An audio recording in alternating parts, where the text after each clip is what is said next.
More than a day and a half after the polls closed in the Philippines presidential election, uncertainty remains the key word. A volunteer organization tallying the vote puts Mrs. Aquino ahead, and now the official vote count even has Mrs. Aquino ahead, with 52% to 48% for Marcos, with about 13% of the vote counted. But the Philippine government has put a halt to the vote counting, and there are charges by U.S. observers that Marcos is manipulating the ballots. Bob Windsor reports. She is convinced she is the president-elect. Despite a sudden surge in pro-Marcos votes, Corazon Aquino is urging her followers to celebrate Victory Sunday at 2 churches in Manila. And she promises to take her crusade to jail if necessary to claim the presidency, which Aquino says Marcos should now concede. I hope that it will be possible to meet with Mr. Marcos in the early part of this coming week to make arrangements for a smooth and quick transition of power. But Ferdinand Marcos, charged by U.S. observers with manipulating the count and obviously annoyed by his opponent's remarks, challenged the Aquino camp to prove its figures with the National Elections Commission. So if she says that she is winning, let's take a look at her proof. Why don't we wait for this election return? Why doesn't she compare? Now, I'm sure that her watchers and inspectors must have obtained copies of the election return. Why doesn't she bring them out? Marcos says he'll only abide by the final official count by the national legislature, controlled by his party, and will have to live, he says, with the loss of U.S. aid if that's one of the results.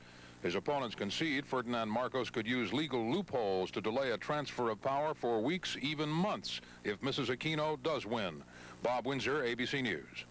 Scattered violence in Haiti today aimed at supporters of former President Jean-Claude Duvalier has caused curfews to be imposed in that country, and television networks are not being allowed to fly out videotape reports.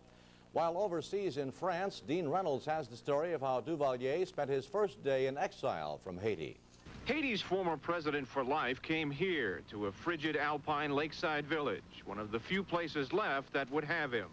And the words of local officials suggested they were very reluctant hosts. But it makes us raising quite a lot of questions about having such disgusting people, okay, just next door.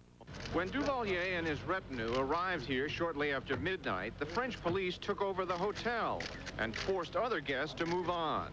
All day long, a press vigil continued outside, but Duvalier neither appeared in public nor released any statement about his exile.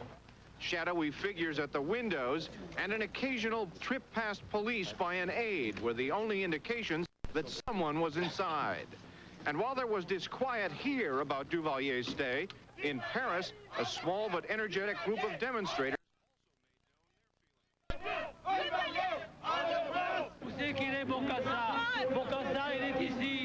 The French are already sensitive about being the haven for former African dictator Jean Bokassa. A second exiled strongman like Duvalier makes his eventual departure from France a top priority. So for now, Duvalier sits up in his 4-star hotel, planning his next move, as unwelcome in this country as he was in his own. Dean Reynolds, ABC News, Talwa, France. In sports, it may have been the luck of the Irish, but whatever it was this afternoon, it translates to a loss for the Orange Men, Jack. That's by 4. You'll get some interesting ideas in just what caused the loss. In fact, we'll have some, and we'll have some from the coaches. A closer look when Jack returns. Stay with us. If you're like me, you never have enough money. But I found a terrific way to make extra money in my spare time. And I work for myself. The key to my success? A key. I'm a locksmith. Here you are, Mrs. Lewis. You're all set. Thanks, Bob. I couldn't believe how easy it was to make keys and fix and install locks. And I learned everything in my spare time, at home. Let me tell you, the money is good. My business is growing so fast, I'm moving it out of my garage into a bigger place.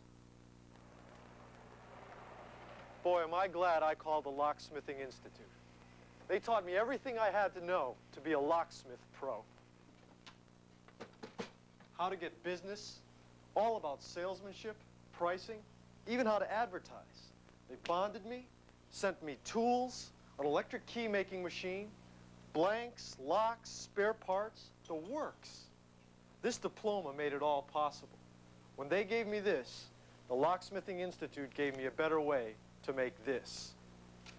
Be your own boss. Call the Locksmithing Institute. Another customer. Here's what graduates of the Locksmithing Institute have to say. I'm 1/3 of the way through your locksmithing course, and I've turned my first profit. I completed your course just a month ago, and already I'm making money. To make money in locksmithing, call the Locksmithing Institute for your free career guide. You need no previous experience to be a success. Our teachers have trained thousands of locksmiths who have earned millions since 1948. And you learn at your own pace, at home. The Locksmithing Institute. Call 1-800-543-1300. The more you learn, the more you earn. Call 1-800-543-1300. Locksmithing Institute? I couldn't have done it without you. Call 1-800-543-1300.